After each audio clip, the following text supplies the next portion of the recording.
Hey guys, welcome back to my channel. Cabinet ने एकीकृत विज्ञान धारा विज्ञान योजना को मंजूरी दी।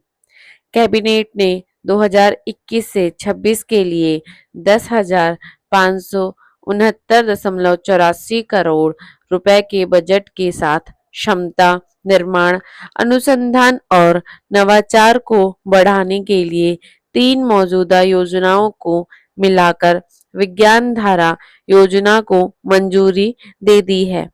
इस योजना का उद्देश्य आधारित संरचना का सुदृढ़ीकरण, बुनियादी और स्थानांतरीय अनुसंधान का समर्थन करना और अंतर्राष्ट्रीय सहयोग को बढ़ावा देना है।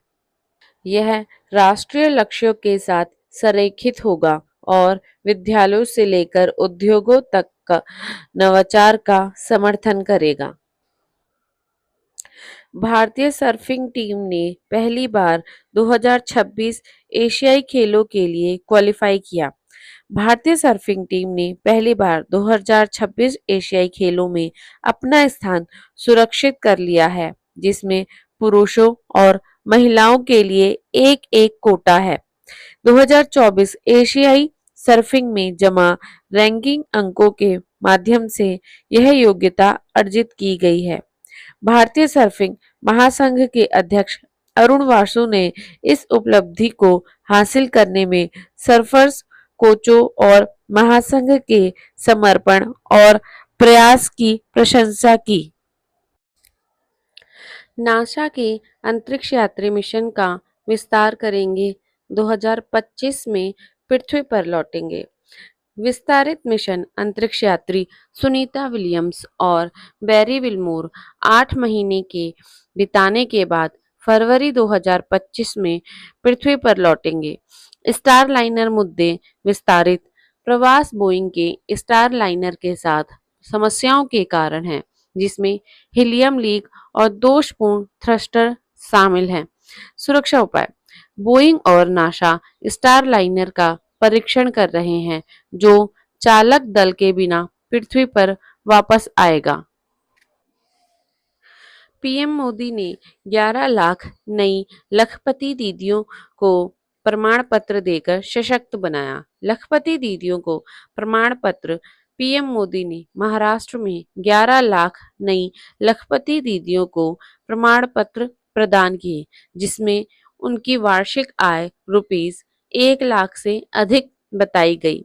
वित्तीय सहायता उन्होंने एसएचजी सदस्यों को लाभ पहुंचाने के लिए 2500 करोड़ का सामुदायिक निवेश कोष और 5000 करोड़ का बैंक ऋण लॉन्च किया। राष्ट्रव्यापी वर्चुअल भागीदारी इस कार्यक्रम में 34 राज्यों और केंद्र शासित प्रदेशों के 30,000 स्थानों को जोड़ा गया। आज के कुछ महत्वपूर्ण क्वेश्चन हैं। हाल ही में भारत ने किस राज्य में उच्च जोखिम वाली हिमनदी झीलों का अपना पहला व्यापक सर्वेक्षण शुरू किया?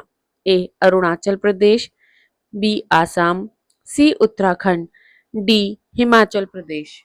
इसका सही आंसर है ए अरुणाचल प्रदेश में।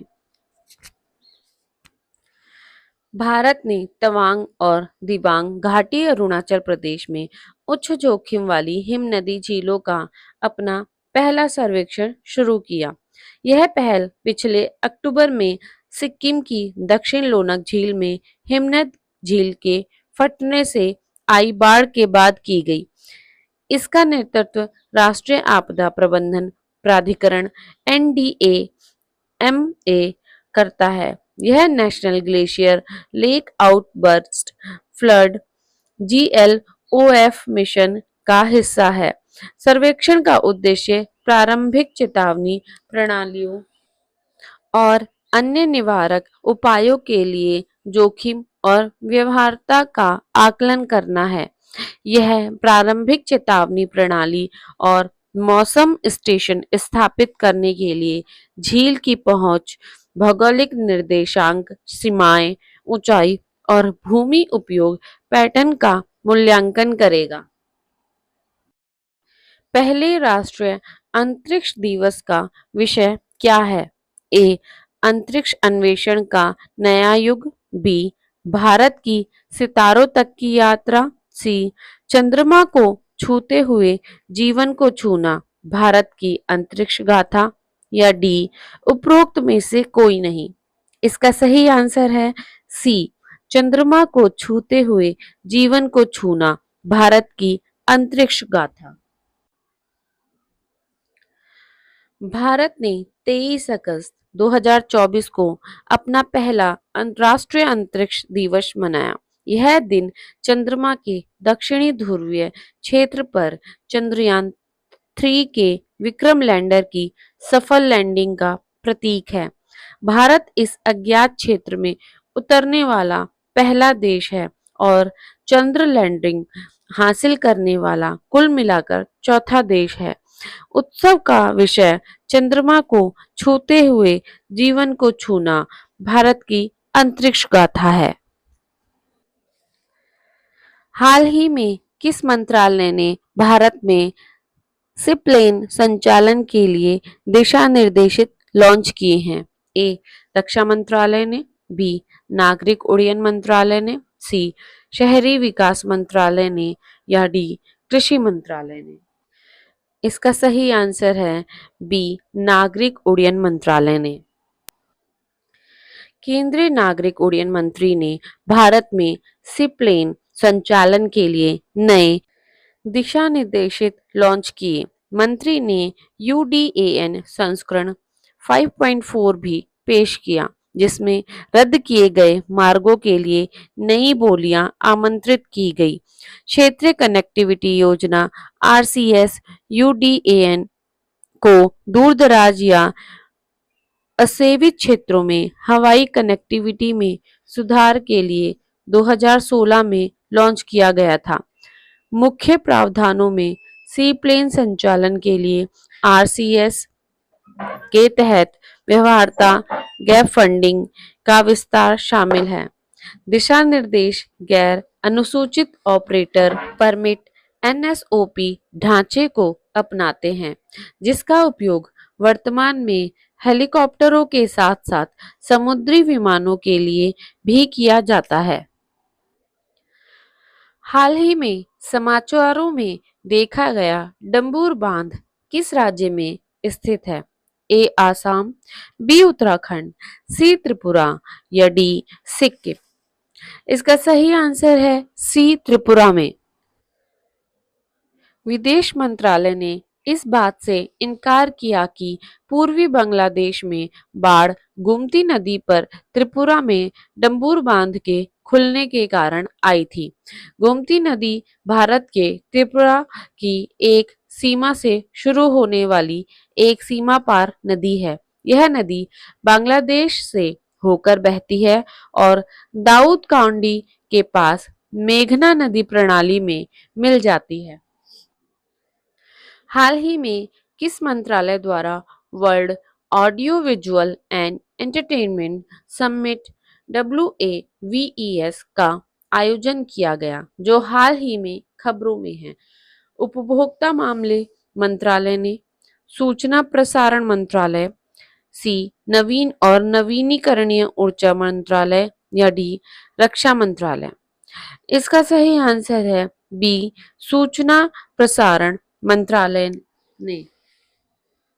सूचना प्रसारण मंत्रालय ने नई दिल्ली में world audio visual and entertainment summit WAVES के लिए create in India challenge season 1 के तहत 25 चुनौतियां लॉन्च की। वेब्स मीडिया और मनोरंजन M&E उद्योग में सहयोग, नवाचार और चर्चा के लिए एक मंच है। इसके लक्ष्यों में भारत की निर्माता अर्थव्यवस्था को बढ़ावा देना, भारत की एक आकर्षक निवेश गंतव्य बनाना और नए उद्योग रुझानों को अपनाना शामिल है। इस पहल का उद्देश्य M&E उद्योग में भारत की वैश्विक उपस्थिति को बढ़ाना है। यह अंतर सांस्कृतिक आदान प्रदान को बढ़ावा देता है और एक कुशल कार्यबल विकसित करने का लक्ष्य रखता है। राष्ट्रीय अंतरिक्ष दिवस कब मनाया जाता है? ए 21 अगस्त, बी 22 अगस्त, सी 23 अगस्त या डी 24 अगस्त। इसका सही आंसर है सी 23 अगस्त को राष्ट्रीय अंतरिक्ष दिवस मनाया जाता है। भारत के लिए 23 अगस्त देश की अंतरिक्ष यात्रा में एक महत्वपूर्ण दिन है, जो चंद्रयान 3 मिशन की ऐतिहासिक सफलता के बाद पहली बार मनाया जा रहा है। चंद्रयान 3 मिशन के तहत भारत ने मिशन के साथ भेजे गए विक्रम लैंडर को चंद्रमा के दक्षिणी ध्रुव पर जिस स्थान पर लैंड कराया था, उसे शिव शक्ति पॉइंट का नाम दिया गया था। महाराष्ट्र के पहले सोलर विलेज का उद्घाटन किस राज्य में किया गया? ए सांगली, बी सतारा, सी सोलापुर या डी कोल्हापुर। इसका सही आंसर है बी सतारा में पहले सोलर विलेज का उद्घाटन किया गया। महाराष्ट्र के मुख्यमंत्री एकनाथ शिंदे ने राज्य में पहले सोलर विलेज का उद्घाटन किया। सतारा जिले के पाटन तालुका में मान्यचिवाड़ी गांव महाराष्ट्र का पहला सौर गांव बन गया है। महाराष्ट्र राज्य विद्युत वितरण कंपनी MSEDCL ने प्रत्येक जिले के 2 गांवों को 100% सौर ऊर्जा संचालित बिजली प्रदान करने की महत्वाकांक्षी योजना घोषणा की है। हाल ही में नए केंद्रीय गृह सचिव के रूप में किसने पदभार ग्रहण किया है? ए गोविंद मोहन, बी अजय कुमार भल्ला, सी राजीव सिन्हा या डी इनमें से कोई नहीं। इसका सही आंसर है ए गोविंद मोहन ने। वरिष्ठ IAS ऑफिसर अधिकारी गोविंद मोहन ने हाल ही में नए केंद्रीय गृह सचिव के रूप में कार्यभार संभाल लिया। उन्होंने अजय कुमार भल्ला का स्थान लिया है। बनारस हिंदू विश्वविद्यालय से बीटेक और IIM अहमदाबाद से PG डिप्लोमा करने वाले मोहन कैबिनेट सचिव के बाद शीर्ष नौकरशाही पद पर नियुक्ति से पहले केंद्रीय संस्कृति सचिव के रूप में कार्यरत थे। भारतीय विमानपत्तन प्राधिकरण के अंतरिम अध्यक्ष के रूप में किसे नियुक्त किया गया है? ए कमलेश कुमार सिंह, बी M सुरेश या सी संजीव कुमार या डी राजीव कुमार सिन्हा। इसका सही आंसर है B M Suresh. M Suresh को अगस्त 2024 में भारतीय विमानपत्तन प्राधिकरण AAI के अंतरिम अध्यक्ष के रूप में नियुक्त किया गया है। यह बदलाव सरकार द्वारा पिछले अध्यक्ष संजीव कुमार को पद से हटाने के फैसले के बाद आया है, जो संगठन के नेतृत्व में एक महत्वपूर्ण बदलाव है। नेस्कॉम के मनोनीत अध्यक्ष के रूप में किसे नियुक्त किया गया? ए प्रणव राज, बी राजेश नाम्बियार, सी देवजानी घोष या डी अजय अग्निहोत्री। इसका सही आंसर है बी राजेश नाम्बियार को। राजेश नाम्बियार को देवजानी घोष के स्थान पर national association of software and service companies NASSCOM के मनोनीत अध्यक्ष के रूप में नियुक्त किया गया है। उनका कार्यकाल नवंबर 2024 में समाप्त हो रहा है। इस नियुक्ति के बाद नाम्बियार ने कॉग्निजेंट इंडिया के अध्यक्ष और प्रबंधन निदेशक के रूप में अपनी भूमिका से इस्तीफा दे दिया है।